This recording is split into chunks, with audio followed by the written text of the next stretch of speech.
We're here. We're the Before It Was Cool podcast, and we are still rocking.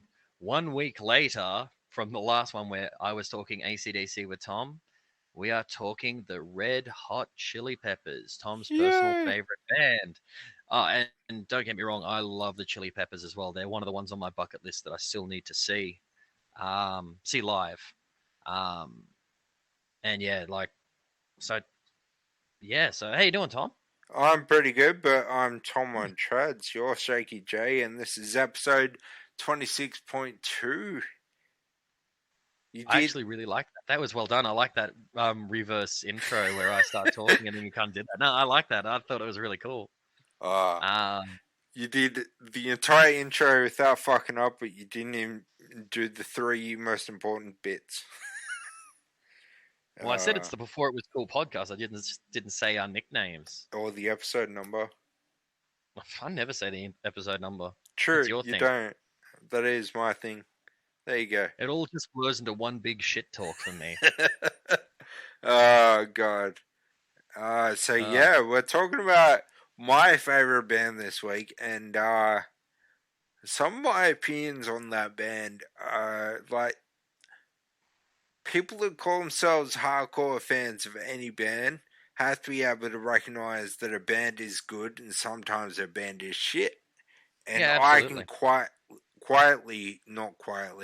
I can easily identify when that band is shit or is doing nothing but shit. Yeah, well, that's the thing. Like, if you love something, you do identify when they're doing the wrong thing. It's like, otherwise you're just an enabler. Like, if you're in a relationship and you let someone, like, do really shitty things, it's like, oh, but I love them. Well, that's not a relationship. That's letting them do what they want instead of actually communicating and making things better. Yeah, exactly. Although I was going to say, although I don't have a line to tell them that they're being shit, but I actually do. Well, how about we save it? Yeah. Because we've got some interview questions to ask you. But yeah. Wow, okay, so we've gone longer in this episode before having a tangent, so that's pretty well done for us. We haven't even had one yet. Yeah, I know. Well done to us. One thing that I was talking to Tom about last week, wink,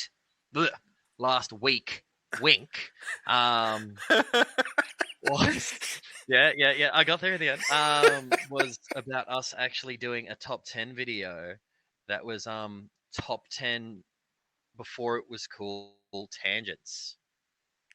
Just thought that could be really funny. And the bigger question that I said to Tom was, we could even get someone professional to animate all of our tangents, like weird pictures of us, which could be very entertaining. Like, could be like Tom in the wheelchair, my character just sitting there talking with hands shaking. Could be pretty amusing. Could be. If you'd like to see that, let us know. Patreon would help, but if you just like it, the idea, just let us know because we think it could be a bit of fun. Yeah, the more we hear from you, and I've said this before and it's getting a little bit old, but the more we hear from you, the more we know what you want and the more we can tailor the show. Not that we'd sell out, but $20 is $20. Yeah, exactly. Shit, most people, Jay, for example, would do anal for $20. Yeah, I'd usually do anal for free if they're willing to take it. Oh God. But yeah, like hearing from you guys is always awesome, and yeah, like it's not that we like selling out, but we want to do stuff like, and we love feedback because we want to be better and better. I mean, admittedly, any money we get from this usually, well, that you get from this because you're in charge of that side, it goes straight back into the podcast. Yeah. Well, so if you pay us. The money from Patreon hasn't even cleared yet, but when it does, it will go back into the podcast. Yeah, and that's our basic view with it. Like, if we keep putting more money into it and become more famous, we can interview bigger people rather than each other all the time. Oh, God. Don't get me wrong, I love talking to you, but I don't know how often people want to hear us just talk to each other all the time. Yeah, exactly. Like, oh, come on. Don't even get a celebrity. Like, pick up a bum on the outside. He might be more interesting and probably and his vocal abilities will probably slur less than Tom's. Oh, Yes, probably. Easily. And you'll probably be more sober than Jay. We forgot the intro music. Well, no, because we were talking, then we do the intro music, then we go into the thing. We were still just discussing everything and went on a tangent. Yay! Tangent. Yeah, finally a tangent. Yay! Well, for this week. Yeah. Yes. Because we're yeah, totally recording this 7 days after the last episode. 100%. No, absolutely. It's actually 7 days and about 30 minutes after the last episode. Yeah. Anyway, let's throw it back to the theme music. Yeah, you just can't stop the theme music. We can't stop addicted to the theme music. Oh god, there you go. What? You got it out.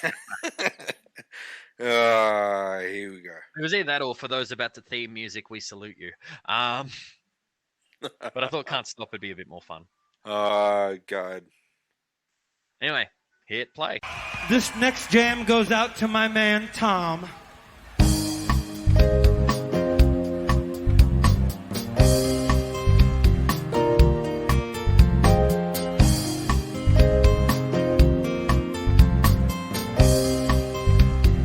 Welcome to the Before It Was Cool podcast.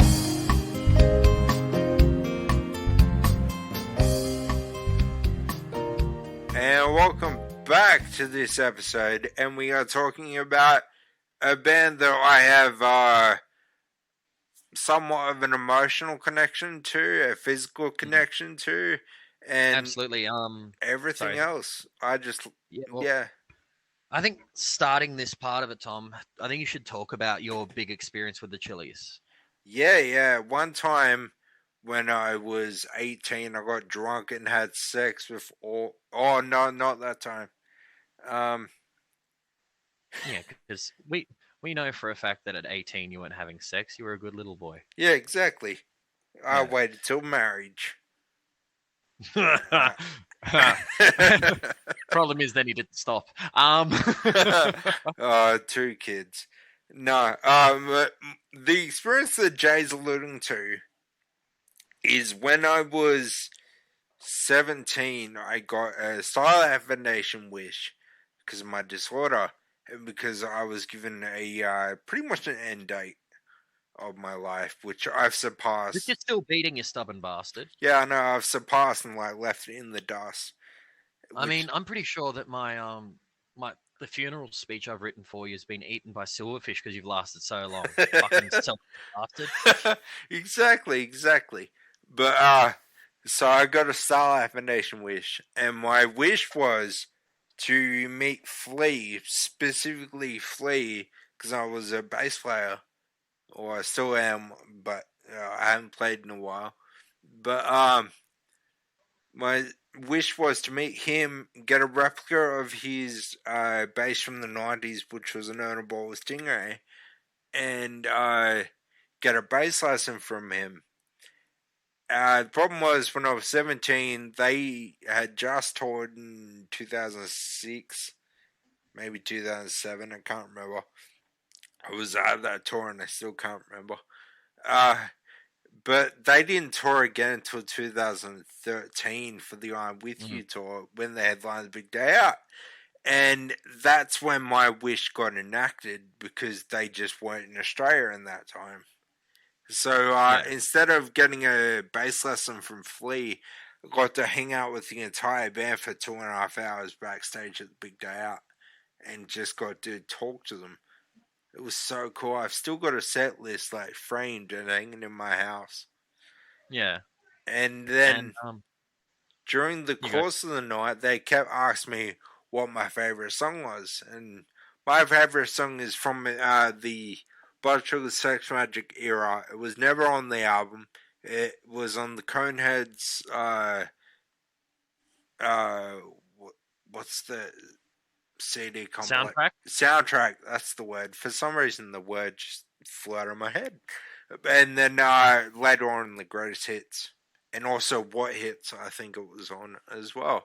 But that's my favorite song is Soul to Squeeze because it starts with the line, "I've got a bad disease," and it always spoke to me.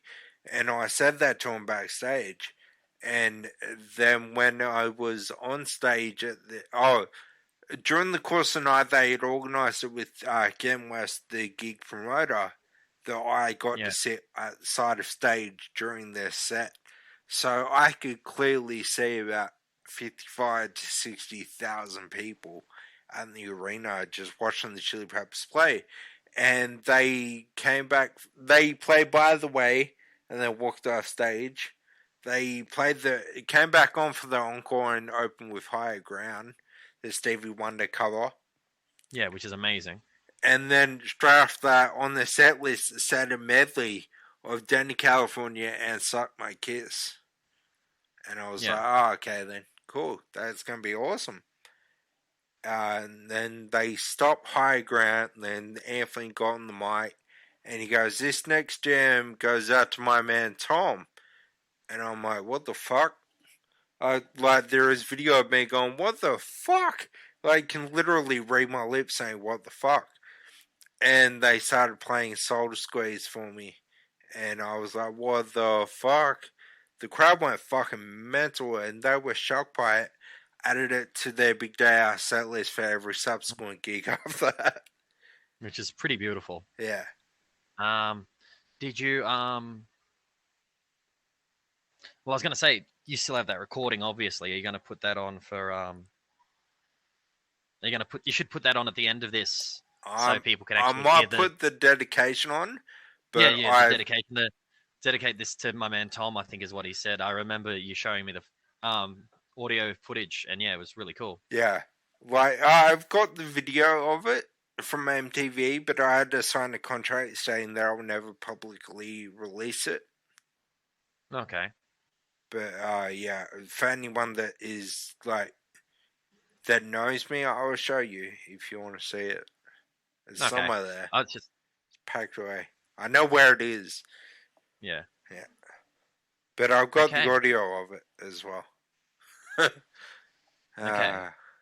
So, first question, and it's similar to one you asked me, is if you were to get rid of one of their albums from their entire discography, what would it be? I'm With You. I'm With You, okay. Yeah. Yeah, fair enough. It's simply because it was the leftovers of John Frusciante. Problem is, By the Way, was leftovers of Californication, and a bunch of songs that they've had have always been leftovers, but they've always been retooled leftovers. So, like, they always end up being something really cool that they weren't supposed to be.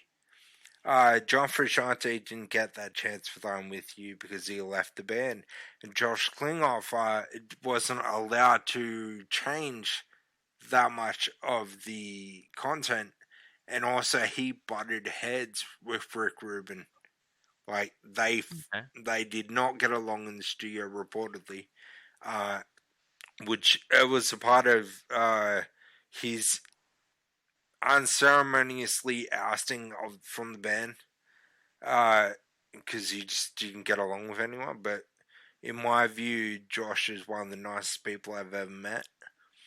But yeah, I'm With You just wasn't quite there lyrically, wasn't quite there instrumentally, and it was like it was almost phoned in. Like, I've said this to people in the past, and they always get, like, kind of giggled at. But when I close my eyes and I listen to an album, I'll see one of two images. You know that episode of The Simpsons where the B sharps look all sharp and jazzed out, and they're singing and they love it? And then later on in the episode, it's the B sharps singing, but they fucking hate their lives. Yeah. When I close my eyes and listen to certain albums, I'll see either the good B sharps or the bad B sharps. And when I listen to I'm With You, I see the bad B sharps. They were just doing it for the paycheck, kind of thing. Yeah. Because, fair enough. A Stadium Arcadium, By the Way, The Getaway, Californication, they all had these, or not, I'll leave Cali because I was from a different era, but the 2000s onwards albums had these amazing feel to almost every album, and had this connection, it almost feels like, with their fans of exactly what needed to be released at that time. And they also had these moments where you just like, that's the Chili Peppers I knew and all I've always known. But with I'm With You, I didn't feel any of that. No, fair enough. I get you. Like where you have an album where it's like, yeah, like I think it's pretty much what I said similar to about the newest AC/DC album, where it's just seems run of the mill, just push through sort of thing. Yeah. Not anything, not so much new, but it's not anything beyond that, which is right. Yeah. No, I completely get you. I don't know the album well enough to be able to make that sort of discussion, but I understand the feeling. And the big singles were Rain Dance Maggie. Yeah, like Look Around. I was looking it up on here, and it's just like I don't actually know any of the songs from that album. Yeah. Well, the bass line of Rain Dance Maggie is pretty funky. Yeah, it's still not as good as the rest of them. Yeah. No, cool. So that is the first question. The second question is, if you were to pick a Red Hot Chili Peppers song to fuck to, what would it be? When you were at your most physically able to fuck, sort of thing. Oh, fuck. There are so many. Oh, God. There's Catholic Schoolgirls Rule from the second album. There's, there's Good Time Boys from the fourth album. Just Give It Away and Suck My Kiss from the fifth album. Oh, goddamn. There's Around the World and I Like Dirt from from Cali, which is their seventh album. Shit, I don't know. Good question. Yeah, probably Nobody Weird Like Me from their fourth album, Mother's Milk. Yeah, I'm gonna go with Nobody Weird Like Me. That thing is fast and it's bouncy. I was gonna say name me a sex tape, and that kind of works. Fast and bouncy. Yeah. Okay, so the next one. Who do you think was the best drummer? Oh, they've actually had more drummers than more people think. They've had Cliff Martinez and Jack Irons, and it's disputed as to which one is the true original, the one who started the band or the one who recorded the first song, even though they both ended up recording with the band and are both in the Hall of Fame because of it. Then there was D.H. Pagaro from the Dead Kennedys. Then there was Chad Smith. I'm gonna have to go with, oh shit, it's between Chad and Jack Hines. Simply because he's the drummer on my favorite album, I'm gonna have to go with Jack Hines. No, fair enough. Shit. Okay.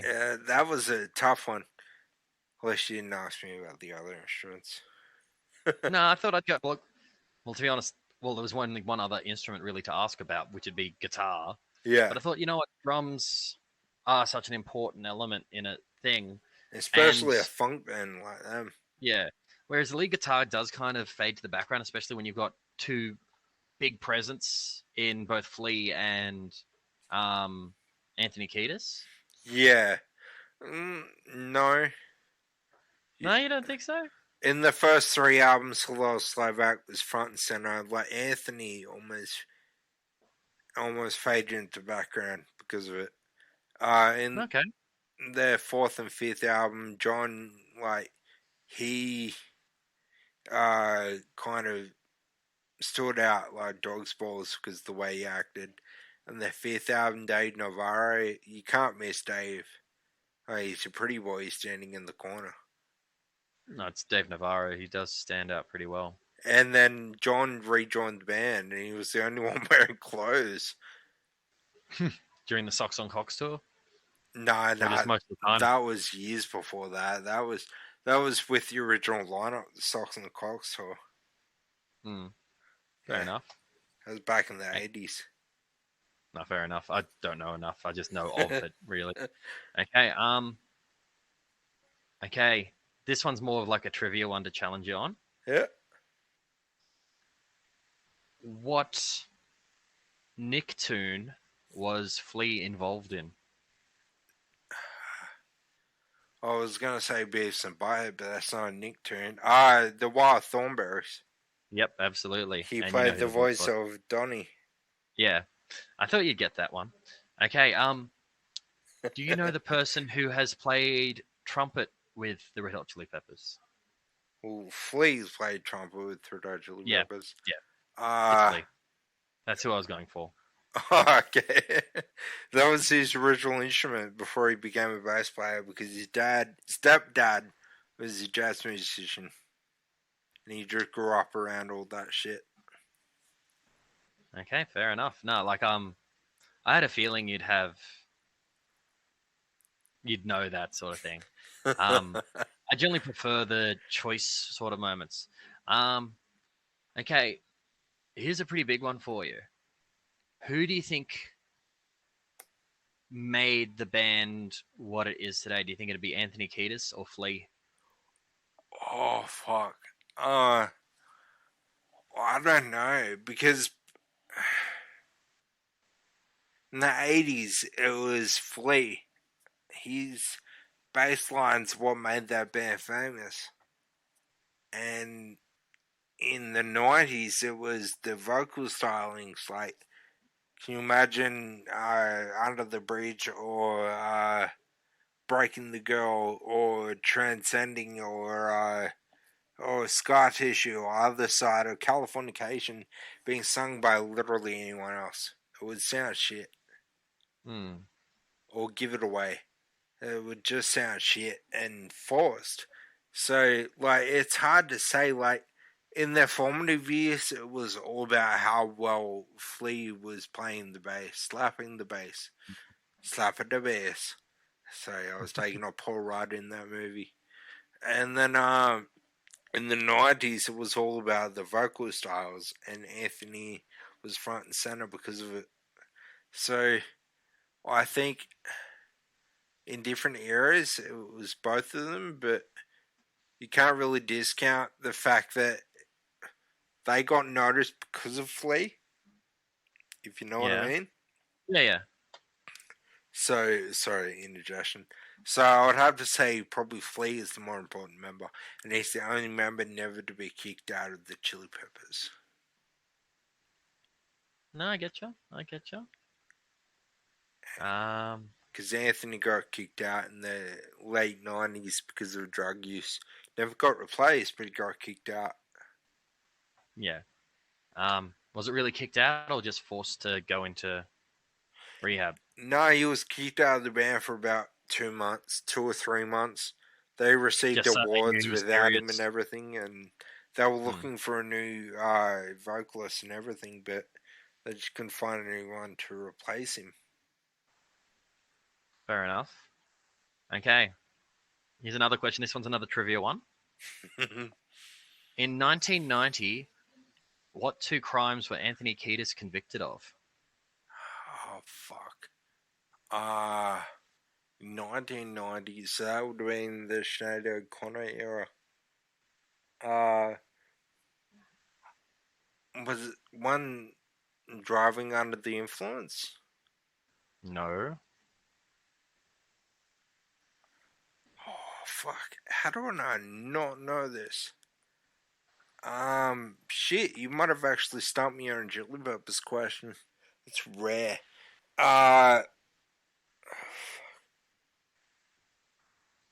Was 1990 sexual assault?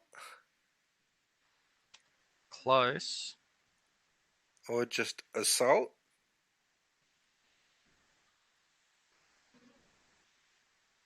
Close. Fuck. I don't know. And when you say it, I'm probably going to go, oh, fuck! And then tell the story about it. Okay, so let me just quickly double check it. So it was sexual battery and indecent exposure. I should have got the indecent exposure one. Sexual battery. It was against one of his girlfriends.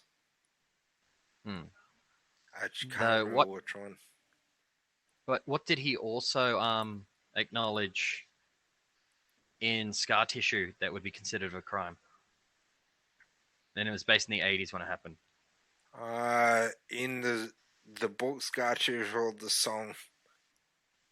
The book Scar Tissue. Shit. Can't remember. It's been a while since I read that. He was briefly sexually involved with a 14-year-old. Ah. Yeah, I didn't even realize that. I know he tried to briefly get sexually involved with Deborah Harry. Hmm. Oh, I did not know that. Yeah. Yeah, so, okay. I've got one last question for you. And this is going to be a doozy. Yeah. Actually, no, I've got two questions. Okay. Okay. The second last question. Can you name every single person who has been a member for, just give me a second, more than one album? More than one album. Okay, Jack Sherman was only on one album. Jack Irons, he was a drummer. Cliff Martinez was a drummer. Hillel Slovak was the guitarist. Well, obviously Flea and Anthony Wood should get them out of the way. John was a guitarist. Chad was a drummer. More than one album. Okay, and Josh Klinghoffer. Okay, did you say Jack Sherman? Jack Sherman, no, he only appeared on the first album. Says here, self-titled Freaky Styley with songwriting credits only. Abbey Road EP and Mother's Milk as a guest appearance on 2 tracks. Mother's Milk remastered. Okay. But then again, you did say albums. So yeah, actually, yeah, Jack Sherman. I brought him up before, but I thought, well, no, I'll leave him off because he only appeared properly on one album. But okay, yeah. no, I get that. But yeah, for most of it, you did pretty well on that. Okay, and the last one that I would probably say is, who do you think's the better, who do you think, well, I don't know who your favorite is, but who do you think is I'm trying to think how to put it. Who do you think is more iconic, Red Hot Chili Peppers or Faith No More?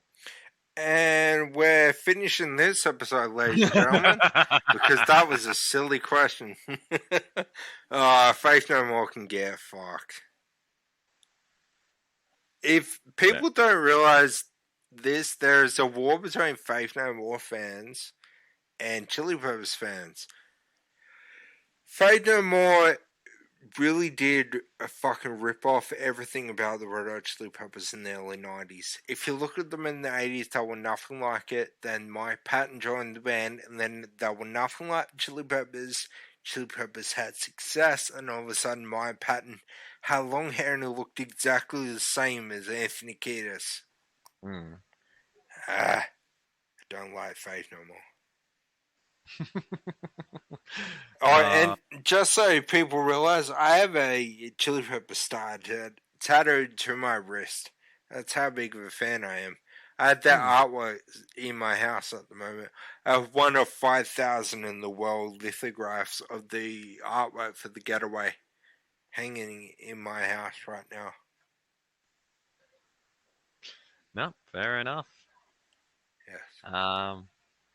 I had to do something that'd get a reaction out of you, and it worked. Oh, God. And if I can leave anyone with a last minute thing, is give The Getaway a chance. Seriously, it's the only album since 1991 not to be produced by Rick Rubin. It's produced by Danger Mouse. Josh Klinghoffer is the guitarist. Extremely underrated guitarist. Extremely underrated human being. Sorry, indigestion. Has elements of their pop funk, punk funk, disco, you name it, straight rock and roll. It's all there. It's a great album. Check it out. The Getaway. The new song Black Summer is generic at times, but I've listened to it about 30 times already. It's just because I can't help it. And also, I live in the same region that Flea's dad lives in, Flea's sister lives in, and Flea visits at least twice a year. Do you want to know someone else that only visits twice a year? Your mum? No, I live with that bitch. No, but she visits me twice a year. Why? Wouldn't you like to know? Actually, you probably wouldn't. hey, if she's getting some action, I'm not upset for her. I'm happy for her. But no, other person who visits twice a year. Hey, Damo. And hey, we haven't done a Hey Damo in this episode, so yeah. Yeah, and hey, Lauren. Now you're just shoehorning. Oh, we've got to start figuring out more organic ways to do both. Yeah, but it's weird doing 2 episodes, not back to back, but No, definitely not. There were a week in between, I swear. Absolutely. But yeah, is there anything else you'd like to say about the Chili Peppers? Like you've said, like an album you thought really deserves more listening to. Is there anything else you'd like to share? This is your time to just go. Fuck. I believe, and I have the theory that this is going to be true, because so far it has been right in every single turn, is they're about to tackle Wiggles. You know how the Wiggles kicked Sam out to bring back Greg, the original Yellow Wiggle, then all the old guard retired? That's what I'm thinking the Chili Peppers are doing. They kicked out Josh and brought back John, who's not physically, let's say he's not like he was when he was first in the band back in the early 90s. Like, sure, he rejoined through the whole 2000s, but he wasn't quite as good. And because of how drug fucked he was. And, like, physically, not mentally. The man's still apparently sharp as a tack. But he has none of his original teeth, and all the scars on his arms are from heroin, not fire, which is what everybody believes. Because his arms are just like 2 giant scars. But I believe what they're doing is they kick Josh out to bring back John. And what they're doing is they've announced a stadium tour of the world. And what they don't do, they only ever do arenas because they prefer the intimate setting of an arena, not a stadium. But they've announced a stadium tour of the world. They're about to announce their Asian/Australian leg. They've released new music. They've gotten back with Rick Rubin. They're about to release a new album on the 1st of April, or the 4th of April, whatever it is. I've already pre-ordered it on vinyl and CD. And, because I'm old. But, what I reckon they're about to do is retire. We've discussed this a couple of times. Yeah, they're going to do a full Wiggles on that son of a bitch. And, like, fair enough. I mean, Anthony's 60 this year. What's the date today? It's like February 20th? 21st. 21st. So he's already 60. Anthony, Flea will be 60 later this year. Chad and John are a good 10 years younger, but still, they're like in their 50s. It's about time they retire from this little thing called music. Yeah, I'm not surprised, and considering like they've been around for a while, they're performing to a very high standard. But yeah, Yeah. Well, they've been around since '83, I think it is. Like, yes, they like that, yeah. formed in '83, their first album was in '84. Yeah. Yeah, they've been around and they deserve to retire. Plus the damage they've also done to their bodies, Yeah. not just through crazy performance, but through a lot of substances. Oh, yeah. Like, Anthony first smoked weed at 10, first dropped acid at like 11, and first did heroin at like 13. Yeah, it's no surprise that people are like them in particular. They're tired. They're old men. They've done a lot of damage. They deserve the time to relax. And Anthony's got a broken back. Like, and hepatitis B, I think it is. And like, when he was 16 or 17, he jumped from a 4-story balcony at a hotel, tried to hit the pool, hit the edge of the pool, broke his back. Yeah. He didn't even wait for it to heal either. He just walked out because he wanted to go skiing with Flea. Yeah, and yeah, it's been like yeah, he's like they weren't exactly sane people. Like the shit that they did. Like No, not at all. Oh god. And I get the arguments that their new albums they've dropped off and they're not as good as like Blood Sugar. But name one band as good as their best album. yeah, and stay consistently at it because it's the best for a reason. If you don't have albums that aren't as good at it as it, like you can't have good without bad. Yeah. Like an album can still be good, but if it's not as good, well, therefore it's not the best album. If Yeah. there's something else as good, Exactly. Like it's just basic maths. Blood Sugar is their best album. And like commercially and everything is their best. It's not my favorite, but it is their best. If you know what I mean. Hmm. Like my favorite is from the 80s, like from the little Slovak era, one of the original members. But that's Uplift My Party Plan.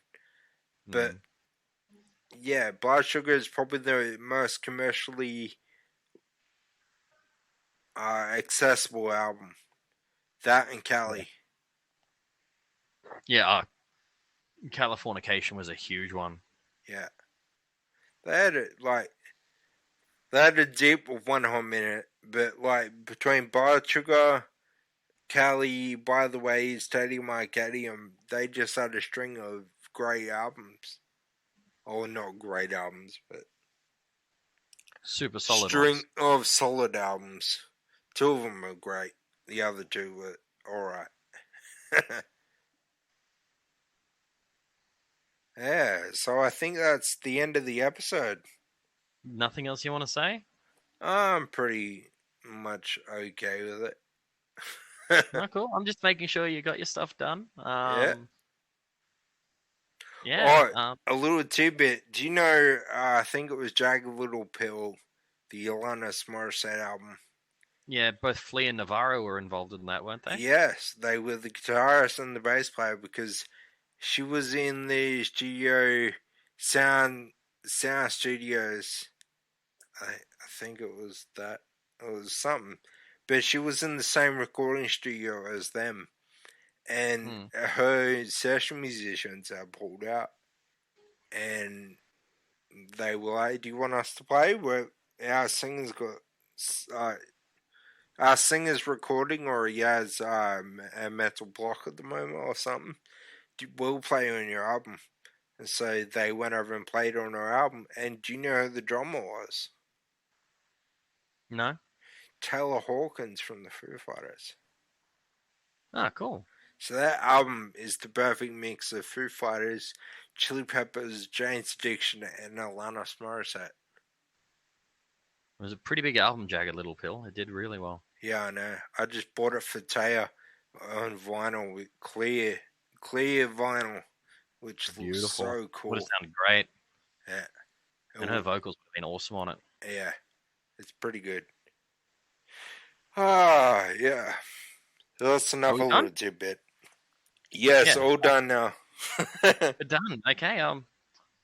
Find us at. You're the one that remembers the list of places to find us. Go on YouTube and search before it was cool, and you'll see our logo come up. And have a look at all of the top 10s that we got up. Go to Twitter at BeforeIWC. Follow us there. Facebook, facebook.com/BeforeIWC. Patreon, patreon.com/BeforeIWC. That's patreon.com. Yeah, that's right. /BeforeIWC. BeforeIWC at gmail.com. Send us your voicemails. We want to hear from you. Yeah, absolutely. We want your information. We want to make this we have fun doing this, but we want to keep you guys entertained. And knowing stuff from you guys helps us keep it great for you guys. Yeah. Ultimately, this is our show, but our show for you, the people. We wouldn't have the tiny amount of success we have if it wasn't for our listeners. Exactly. And otherwise, we could just call each other on the phone and talk shit the entire time. Exactly. We just thought that our talking might be entertaining for you guys. So let us know. We want to make it bigger and better for you guys until we end up taking over Disney and Marvel and we own the world. Exactly. And I reckon we could do a great job with Marvel. Because they have not been. They have not been. That was sarcasm. I was going to say, maybe if you're talking Star Wars, but even then Star Wars has been pretty solid recently. Yeah, on the TV shows. Speaking of which, Obi-Wan. I cannot wait for Obi-Wan. Yeah, me either. I am so excited. Anyway, yep, we've done our plug. We've done everything. So yeah, ladies and gentlemen, fuck off. Bye. Bye, everyone.